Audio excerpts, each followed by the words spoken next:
Well, if you're going to put your money then on the internet, what kind of things do you buy on the internet? How do you market it on the internet? Well, again, MySpace is free.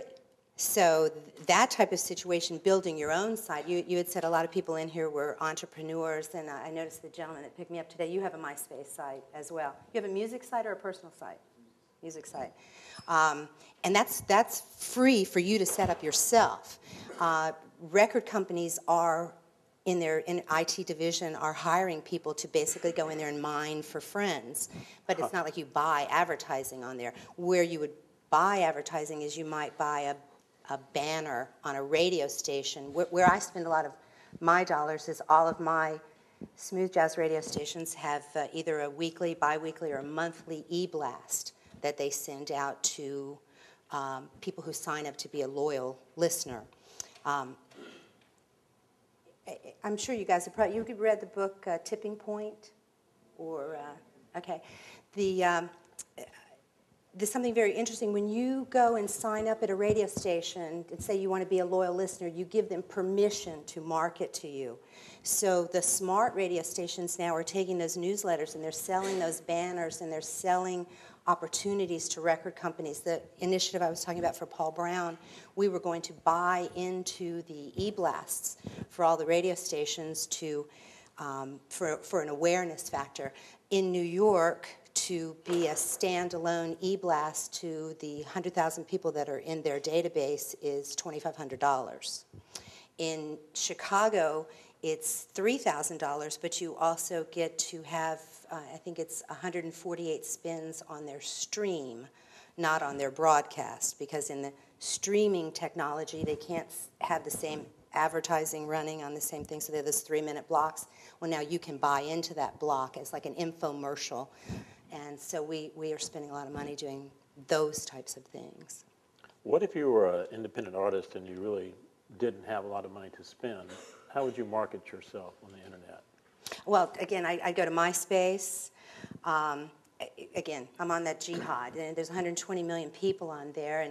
And initially it was kids trying to hook up, and now it's like one of the best MySpace sites that I've seen is Bob James. And he does it himself. He maintains it himself. He's in there every day. But he has a really comprehensive site. He's grabbed onto the technology, and he has lots and lots of friends and fans. And many, many people come up to him at shows and say, well, I found you on MySpace. You know, I'm very excited about that. So I think that that would be where I would go. There are several internet radio stations that are quite viable, and you can buy into their database as well. In smooth jazz, there is an internet station called smoothjazz.com, and they have a chart. They have a listening loft you can buy into. They have all kind of different unique opportunities to get into, and they have, I think they're quoting like 100,000 unique visitors a month to smoothjazz.com. So, and their program, you can buy a month platform program with them for $500, which to get out to that many people, unique visitors, you know, for your banner on the site there, I think it's well worth the $500 to do it. So I recommend it to all the smaller artists that I work with. Do you take independent bands, independent clients? So do you advise them on you listen to their music and then you advise them on how to market it and sell it? Well, where do they sell it? Where would they sell it? Either on their own website. There's opportunities for consignment. You can CD Baby. You can register with CD Baby, CD Now, Amazon.com. You can. So you would stay out of the retail stores because you couldn't get into them anyway, right? Well, with retail stores, it's extremely difficult to get in. It's that whole price and positioning place. They're taking less and less inventory. If you're an unknown artist, unless you have a big buzz going about you in town, it's very hard to get a major chain to take you in at all. So you have to go to like a mom and pop, and how many of those are left? That's true, too. What you want to define price and position? Price and positioning. It's the retail store way of taking all the record companies' money for nothing. Well, what you do is you pay for a program that gives you your record on sale and placement up on that front wall or that front part of the bin outside of the regular rack to where your record gets special attention for a certain period of time. And it's very expensive.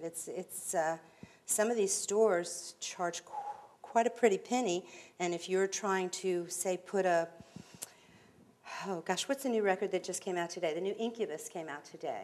I would love to look at that marketing plan to see what they spent to launch that record today. Anybody go out and buy Incubus today?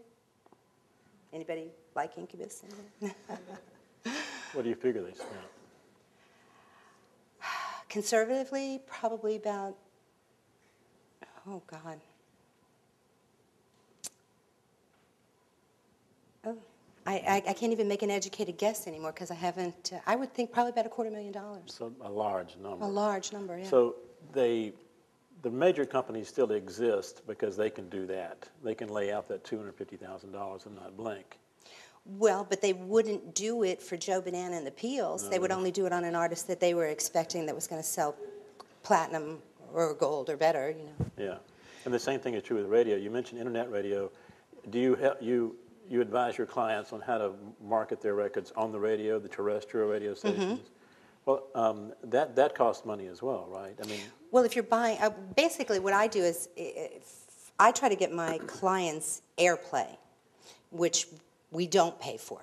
And then above and beyond that, what you try to do once you get on the air, that's just the beginning, because then you have to make yourself stand out from the rest. So are you going to do a listener event? Are you going to do a win it before you can buy it? Are you going to give away CDs? Are you going to bring the artist in for, we call it a drink and flea, but they're meet and greets. But those Drink type and of, flea? a drink and I like flea.